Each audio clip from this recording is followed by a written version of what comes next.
театри таҷрибавии тамошобини ҷавон дар фестивал озмуни ҷумҳуриявии театрҳо Парасту 2021 бо намоиши Макбет ширкат намуд. Ба иттилои коргардон Фирдавси Қосим, намоишнома 6 моҳ пеш таҳия шуда, то имрӯз чандин маротиба пешкаши тамошобинон гардонида шудааст. Спектакл аз рӯи шоҳномаи безаволи Абулқосим Фирдавсӣ таҳия шуда, дар баробари мазмуну муҳтавои баланд бо диди тоза офарида шудааст. Бинобар ин, роҳбарияти театри мазкур зарур шумориданд, ки дар фестивал озмуни театрҳои касбии Парасту маҳз ҳамин намоишномаро пешниҳоди аъзои ҳакамон ва дӯстдорони санъати театрӣ гардонанд. Дар ҷашни Парасту иштирок дорем.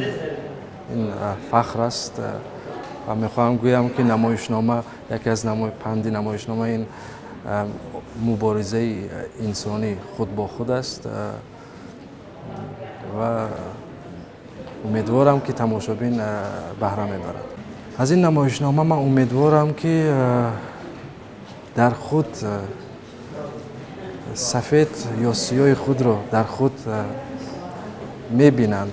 Умедворам, ки ҳамин сафедиву сиёҳии худро тамошобин дар худ мебинад. Умедворам, ки ҳамин чиз ва вақте ки инсон сафедиву сиёҳии худро дар худ мебинад ва тарозии он бештар хубтар кор мекунад. Ба иттилои масъулин, дар намоишномаи Макбет наздик ба 15 нафар ҳунармандони театри таҷрибавии тамошобин иштирок намуданд. Бо иноботи талаботҳои фестивал бо диду тозакориҳои коргардони ҷавон Фирдавси Қосим, ҳайати 15 нафараи ҳунармандон талош карданд, ки нақшҳои худро бо касбияти баланд ва сатҳи олӣ офаранд. ҳамин масъулиятшиносии ҳайати эҷодии театр буд, ки тамошобинон ва аъзои ҳакамони фестивал ба таҳия ва нақшофарии ҳунармандон баҳои арзанда доданд. фестивал озмуни ҷумҳуриявии театрҳо Парасту 2021 бахшида ба 30-солагии истиқлоли давлатии ҷумҳурии Тоҷикистон тӯли як ҳафта идома меёбад.